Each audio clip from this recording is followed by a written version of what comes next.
Paper leak किया तो 10 साल तक जेल में चक्की पीसनी पड़ेगी। पेपर लीक किया तो 10 करोड़ का जुर्माना भरना पड़ेगा और पेपर लीक किया तो सरकार फास्ट ट्रैक कोर्ट में मुकदमा चलाकर 3 महीने के अंदर सजा दिलाएगी। यह कमिटमेंट प्रधानमंत्री नरेंद्र मोदी का है। पेपर लीक के खिलाफ नरेंद्र मोदी सरकार नया कठोर कानून लाने जा रही है। नए कानून का मसौदा तैयार है। प्रधानमंत्री ने नए बिल का ड्राफ्ट देख लिया है और उस पर कैबिनेट की मुहर भी लगवा ली है। अगले हफ्ते किसी भी दिन संसद में पेपर लीक रोकने वाला नया बिल पेश किया जा सकता है।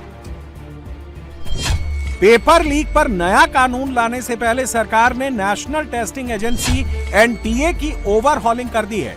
नीट और सीयूईटी जैसी अहम परीक्षाएं कराने वाला एनटीए का पूरा सिस्टम बदल दिया गया है। मोदी सरकार ने शिक्षा मंत्रालय में सफाई शुरू कर दी है। एनटीए के 1-2 नहीं 47 अफसर बर्खास्त कर दिए गए हैं। शक है कि एनटीए के कुछ अफसर पेपर लीक में शामिल हो सकते हैं। ऐसे अफसरों पर क्रिमिनल केस भी चलाया जाएगा। एनटीए के परीक्षा कराने का आउटसोर्सिंग मॉडल हमेशा के लिए खत्म कर दिया गया है। जो मोदी को जानते हैं वो बताते हैं कि ये तो बस शुरुआत है। शिक्षा मंत्रालय और एनटीए में अभी और शॉक ट्रीटमेंट होने वाले हैं। छात्र अब भी सड़क पर हैं। जंतर मंतर पर लगातार 27वें दिन कॉकरोच जनता पार्टी का प्रोटेस्ट चल रहा है।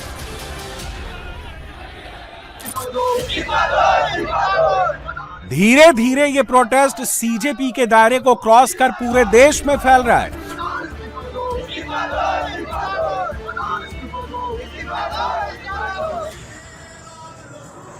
मुंबई में उद्धव ठाकरे के बेटे आदित्य ठाकरे और राज ठाकरे के बेटे अमित ठाकरे ने जेन जी प्रोटेस्ट को लीड किया। दिल्ली में राहुल गांधी और विपक्ष का अपना अलग अलग विरोध चल रहा है। राहुल गांधी छात्रों पर पुलिसिया एक्शन को लेकर शिक्षा मंत्री का इस्तीफा और प्रधानमंत्री से माफी की मांग कर रहे हैं। इसको कहते हैं पैलेट गन। जो एजुकेशन मिनिस्टर है, जिसके कारण ये हुआ है, जिसके कारण ये बाहर निकले हैं, पीसफुल प्रोटेस्ट किए हैं, जिसके कारण पेपर लीक हो रहा है, उसको सैक किया जाए। नरेंद्र मोदी बिल्कुल अलग जोन में काम कर रहे हैं। एक दिन पहले रात करीब 12 बजे प्रधानमंत्री ने छात्रों से सीधी बात की और पेपर लीक रोकने के लिए नए कठोर कानून की जानकारी दी। मैंने आज फास्ट ट्रैक कोर्ट के लिए विभागों को निर्देश दिए थे। आज विभागों ने लगातार मेहनत करके देर रात मुझे मुसद्दा भी दे दिया। फास्ट ट्रैक कोर्ट और कठोर सजा के प्रावधान के साथ का ये मुसद्दा कल कैबिनेट में चर्चा होगी। कैबिनेट के साथियों के सुझाव के बाद उसका अंतिम रूप दिया जाएगा और सोमवार से संसद का दूसरा सप्ताह शुरू हो रहा है। तब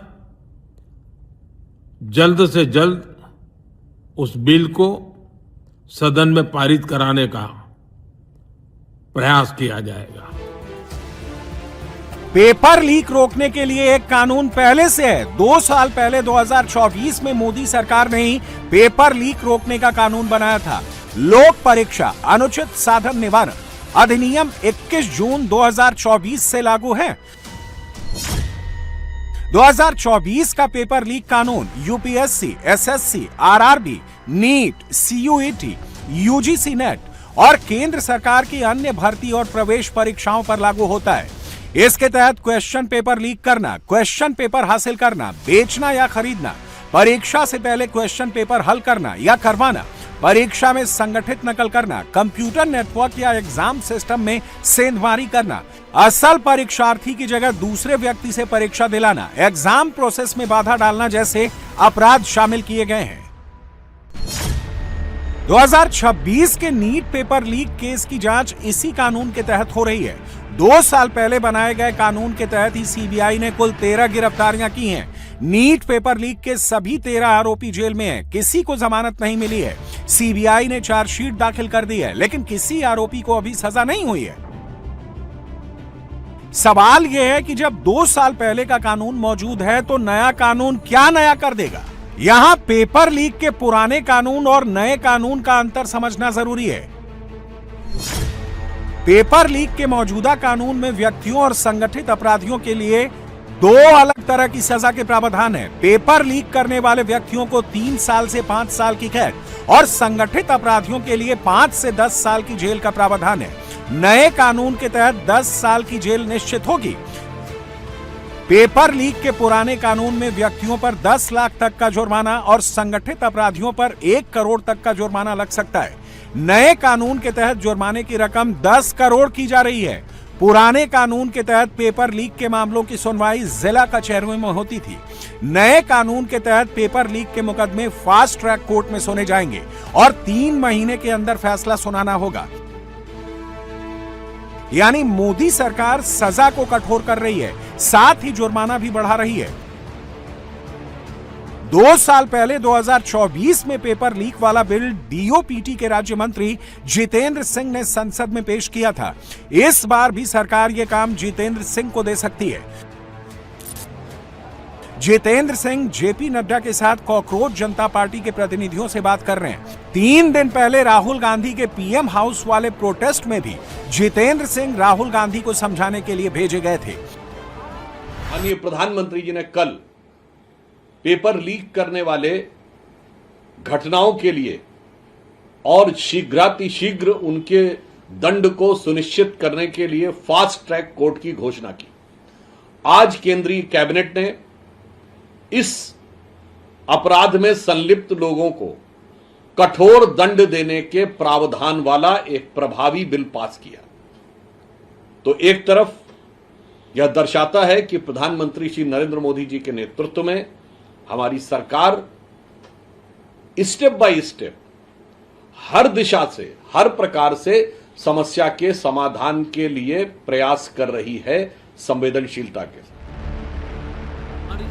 पेपर लीक पर नए कानून के बारे में सोचने से पहले नरेंद्र मोदी ने पेपर लीक के पुराने मामलों में कन्विक्शन का रेट पता किया। पेपर लीक के मामले में कन्विक्शन यानी जुर्म साबित करने का रेट 0 से 1% के बीच है। यानी पेपर लीक के मामलों में गिरफ्तारी तो होती है, मुकदमा भी चलता है, लेकिन किसी को सजा नहीं मिलती है। आमतौर पर पेपर लीक के आरोपी को मुकदमा शुरू होने से पहले ही जमानत मिल जाती है। 90 दिन में चार्जशीट दाखिल नहीं होने से भी जमानत मिल जाती है।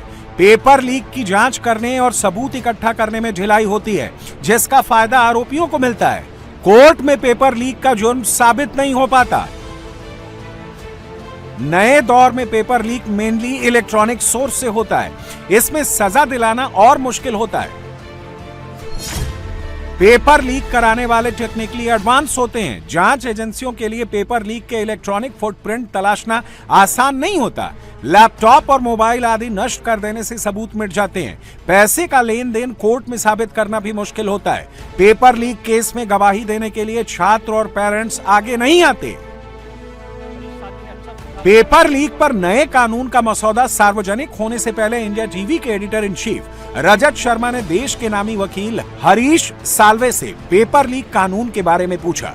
हरीश साल्वे की बातों को बड़े गौर से सुनिएगा। जो फास्ट ट्रैक कोर्ट की बात प्रधानमंत्री ने कही है, उसका कोई फायदा होगा? फास्ट ट्रैक कोर्ट का ये फायदा होगा कि जो भी आज क्रिमिनल केसेस पेंडिंग है वो ऐसा नहीं कि 5 साल में हो, वो 6 महीने में खत्म हो जाए। तो उसका ये तो एडवांटेज होगा। पर मैं ये भी आज देख रहा हूँ, आज कुछ रिपोर्ट्स आई, जो एग्जिस्टिंग कानून है, जो आज के कानून है, वो जनरल क्रिमिनल लॉज है बीएनएस में। ये जो एग्जामिनेशन रिलेटेड है, पेपर लीक करना एक क्राइम होना चाहिए। उसमें कोई भी कोलैबोरेशन होना, उसमें कंस्पिरेसी होना, वो भी अलग से क्राइम होना चाहिए।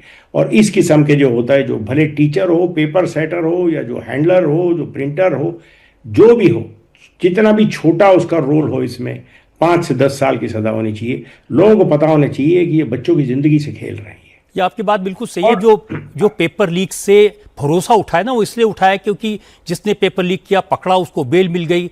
25 में 24 लोगों को बेल मिल गई, कोर्ट ने बेल दे दिया, फिर सजा नहीं दिला सके, उनके खिलाफ सबूत नहीं मिले। तो क्या वाकई में ऐसा कानून हो सकता है जो इन सब चीजों को रोक सके? देखिए, आज ऑफेंस क्या है? आज जो आप जुर्म उनको किस ऑफेंस के लिए पकड़ा है? जो जनरल लॉ में ऑफेंस है, cheating, interfering with public service, ये जनरल कानून है। ये जनरल कानून उन पे लगेंगे, इसमें जनरली बेल मिल जाती है, तो उनको भी बेल मिल रही है। ये जो कानून का ढांचा बनेगा, इसमें ये भी होना चाहिए कि बेल तब मिलेगी, आप हायर स्टैंडर्ड कर दीजिए कि बेल तब मिलेगी जब, जैसे पीएमएलए में है, कि आपको ये दिखाना पड़ेगा कि आपके खिलाफ कोई केस नहीं, क्योंकि आप वापस, और दूसरा ये होना चाहिए जिसके खिलाफ केस रजिस्टर हुआ, अगर वो बाइज्जत बरी नहीं हो, उम्र भर वो आदमी को किसी एग्जाम और एजुकेशन रिलेटेड इंस्टीट्यूशन से और एक्टिविटी से बर्खास्त। नरेंद्र मोदी एग्जाम सिस्टम को पूरा ही बदलने में लगे हुए हैं। वो पेपर लीक माफिया का परमानेंट इलाज कर रहे हैं। नीट जैसी परीक्षाओं में जहां 20-20 लाख बच्चे एग्जाम में बैठते हैं, उनमें फिर से पेपर लीक ना हो, इसके लिए अगले साल से कंप्यूटर बेस्ड टेस्ट सीबीटी लिए जाएंगे। Higher education secretary Vineet Joshi का ट्रांसफर कर दिया गया है। एनटीए के 47 अफसरों को बर्खास्त कर दिया गया है और अब पेपर लीक पर नए कानून की तैयारी है। नया कानून बनाने से पहले सरकार ने हाई कोर्ट से बात करके 3 स्पेशल फास्ट ट्रैक कोर्ट्स तैयार करा लिया है। पहला फास्ट ट्रैक दिल्ली के राउज एवेन्यू में बनाया गया है। यहां अनु ग्रोवर बलीगा फास्ट ट्रैक कोर्ट में जज अपॉइंट किए गए हैं। महाराष्ट्र के औरंगाबाद में दूसरा स्पेशल फास्ट ट्रैक कोर्ट बनाया गया है। यहां एसवी पवार को जज अपॉइंट किया गया है। नागपुर में भी पेपर लीक मामलों की सुनवाई के लिए स्पेशल फास्ट ट्रैक कोर्ट का गठन किया गया है। यहां गुलशन कोल्टे को स्पेशल जज बनाया गया है। दिल्ली और महाराष्ट्र में पेपर लीक से जुड़े मामलों की सुनवाई इन्हीं स्पेशल फास्ट ट्रैक कोर्ट्स में होंगी, लेकिन विपक्ष तो विपक्ष है, उसे विरोध ही करना है। फास्ट ट्रैक कोर्ट में निकलेगा क्या? क्योंकि आपने 2024 में नीट के पेपर लीक में जो पेपर चोर पकड़े गए, सीबीआई 90 दिन तक उनके खिलाफ चार्जशीट दाखिल नहीं करती और कोर्ट उनको ऑटोमेटिक बेल दे देती है, कहती है साहब 90 दिन में चार्जशीट आपने दाखिल नहीं किया, तो उनको जमानत मिल गई। इसका मतलब इन पेपर चोरों के साथ भारतीय जनता पार्टी का एक गहरा रिश्ता है। तो लॉ पहले से नहीं था क्या? ये अपराध करने वालों को दंडित करने के लिए क्या लॉ पहले से नहीं था? एनफोर्स करने वाली एजेंसी कौन है? किसी खिलाफ कार्रवाई हुई? इसी नीट का जो किंग पिन था उसको कल सीबीआई ने क्लीन चिट दे दी। क्या कानून बनाएंगे इस टंजन? कांग्रेस अध्यक्ष मल्लिकार्जुन को इस बात से दिक्कत है कि मोदी ने आधी रात को छात्रों के लिए वीडियो क्यों बनाया। अगर उनको कुछ बोलना है तो सदन में बोलना चाहिए, तभी हम वो ऑथेंटिक बात उनकी समझेंगे। जब वो आएंगे स्टेटमेंट करने, तो उनको रात के 12 बजे करने के बजाय दिन में पार्लियामेंट में आके अगर वो कहे क्या कहना चाहते हैं, हम देखेंगे। राहुल गांधी ने पॉलिटिक्स के लिए नया टूल किट ढूंढा है, पैलेट गन। राहुल गांधी का आरोप है कि दिल्ली में स्टूडेंट प्रोटेस्ट के दौरान छात्रों पर पैलेट गन चलाए गए। अपनी बात को साबित करने के लिए राहुल गांधी एक पैलेट गन विक्टिम को लेकर आए। सरकार ने कहा है कि कोई पैलेट गन यूज नहीं हुई। कहा है ना, ये देखिए, ये है पैलेट गन। थोड़ा घूम जाओ। इसको कहते हैं पैलेट गन। इसको कहते हैं पैलेट गन।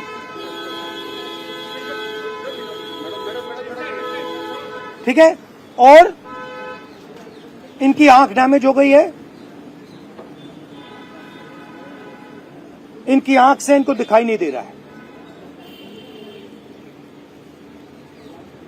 तो ये हमारे फ्यूचर है हिंदुस्तान के। ऐसे हजारों युवाओं पर पैलेट गन चलाई गई है, लाठी चलाई गई है, मारा गया है, पीटा गया है।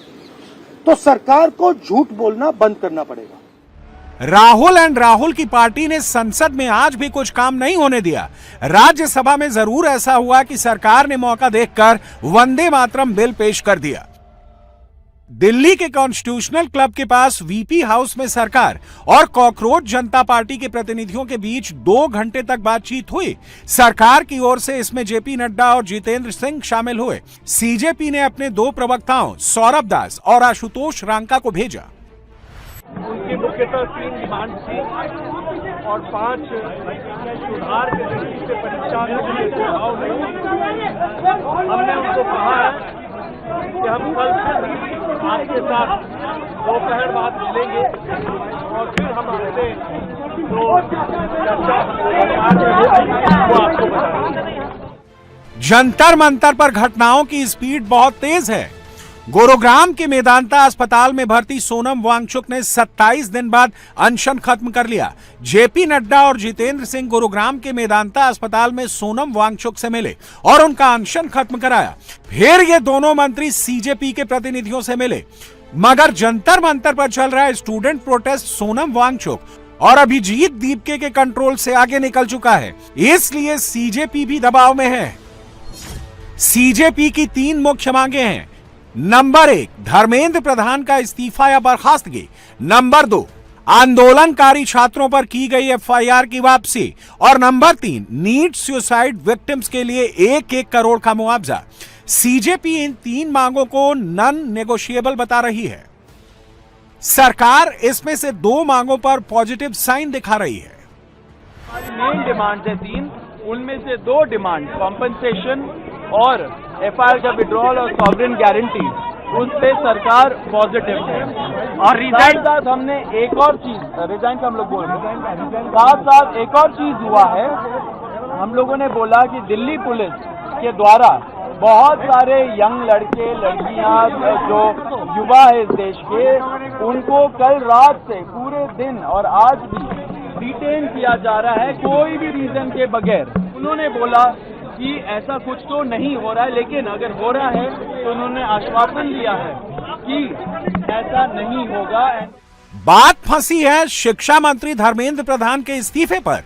धर्मेंद्र प्रधान का इस्तीफा कांग्रेस भी मांग रही है, समाजवादी पार्टी, आम आदमी पार्टी और तमाम अन्य विपक्षी पार्टियां भी मांग रही हैं और धर्मेंद्र प्रधान का इस्तीफा कॉकरोच जनता पार्टी भी मांग रही है। सरकार ने सीजेपी से 1 दिन का वक्त मांगा है। शनिवार को दोपहर 3:30 बजे सरकार और सीजेपी के बीच फिर बातचीत होगी। हमने बहुत साफ शब्दों में सरकार को बता दिया कि धर्मेंद्र प्रधान का इस्तीफा नॉन नेगोशिएबल है।